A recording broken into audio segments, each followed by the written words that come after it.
Look at the steps in given presentation. These are the steps in given presentation. हम जब कभी भी presentation देने, चूँकि मैंने आपसे प्रेजेंटेशन दिलवानी है क्लास में ना, आज के दिन में हम लोग प्रेजेंटेशन देंगे, करेंगे क्लास के अंदर ही, और इसमें टेंशन नहीं लेनी इस चीज़ के ऊपर, चूँकि मैं आपको तैयार करवाऊंगा खुद ही। जब आपको मैं खुद तैयार कराऊंगा तो फिर हम प्रेजेंटेशन उसी हिसाब से लेंगे। मैं क्लियर, बस आपके वो 4 कॉपीज होने गए।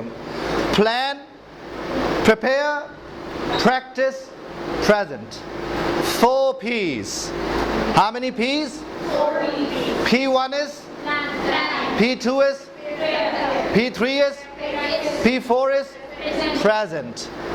Am I clear? Or present? Plan, prepare, practice, present. Come on, say this with me. Plan, prepare, practice, present. Am I clear? Say this 2 to 3 times to the fellow sitting next to you, but like this.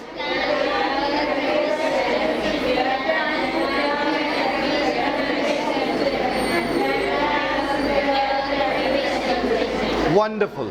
So you have to plan first, and whatsoever you plan, then you prepare.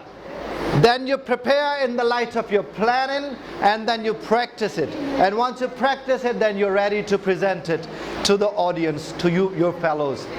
कभी भी कोई उस्ताद अगर ये कहे कि classroom में जाकर ये पूछे, हाँ भाई आज क्या पढ़ना है, तो तुलबा को कहना चाहिए हमें आपसे नहीं पढ़ना है। ये जुमला 3 दफ़ा सुनाइए साथ वाले को।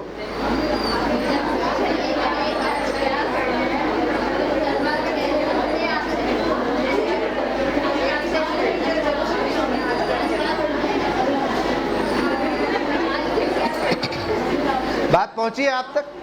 यानी the one who is not prepared, the one who is not prepared, जो तैयार नहीं होगा वो जाकर ये जुमला बोलेगा, है जी। और चूंकि वो एक जोम में होता है कि मैं 20 बरस से एक ही चीज तो पढ़ा रहा हूं, और तजुर्बा नई गलतियां करने का नाम है। तजुर्बा क्या है? ये तजुर्बा नहीं है कि आप एक ही रास्ते पे, यानी marching on the marched tracks. ये इस दफ़ा CSS का काफ़ी फेलियर हुआ, तो CSS की अंग्रेज़ी में फेलियर की वजूहात पर मैंने पूरी एक रिसर्च रिपोर्ट तैयार की, प्रेजेंटेशन भी दी उसके ऊपर। तो मैंने उसमें यही बात की कि they are marching on the march tracks, मेरा आर्टिकल भी इसी पर है, कि वो एक ही घिसे पिटे रास्ते पर चल रहे हैं और इनोवेशन और क्रिएटिविटी का फ़र्क नहीं समझते हैं।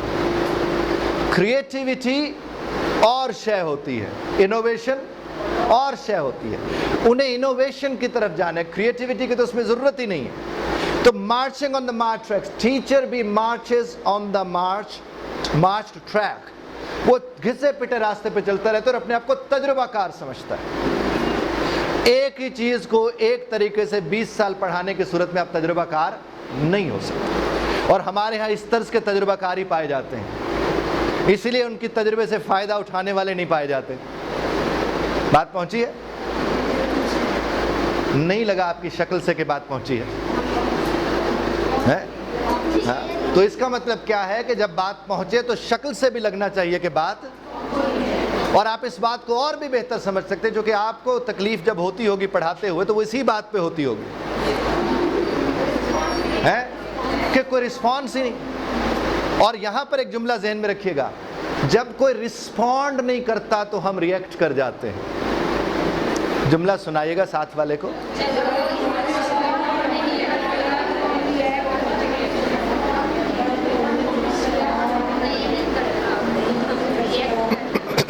बात पहुंच रही है ना आप तक? यानी जब कोई क्या नहीं करेगा, रिस्पॉन्स नहीं देगा, हम रिएक्ट कर जाएंगे।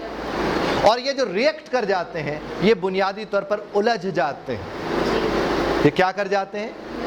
ये वो लोग होते हैं जो सवाल भी खुद कर रहे होते हैं और जवाब भी खुद दे रहे होते हैं। तो ये अपने सवाल और जवाब में उलझे हुए होते हैं। जो अपने सवाल और जवाब में उलझा होगा उसको बार बार पहलू बदलने पड़ते हैं। यहाँ खड़े होकर उसने सवाल करना है, यहाँ आके उसने जवाब देना है, और बार बार पहलू बदल बदल के अपनी ही शक्ल बार बार देख के, अपने ही जुमलों को बार बार सुन के उकताहट होती है और उससे एक और रिएक्शन हो जाता है। क्या हो जाता है? रिएक्शन। मेरा एक आर्टिकल है, I might share it with you, वो है पीसफुल कोएग्जिस्टेंस के ऊपर। कि हम लोग पीसफुली कोएग्जिस्ट कैसे कर सकते हैं, और उस्ताद को ख़ास तौर पर पीसफुल कोएग्जिस्ट करना चाहिए और लगना भी चाहिए। आपने देखा होगा, मैं एक बहुत बड़ी पाकिस्तान की मॉडलिंग एजेंसी के साथ जुड़ा हुआ हूँ।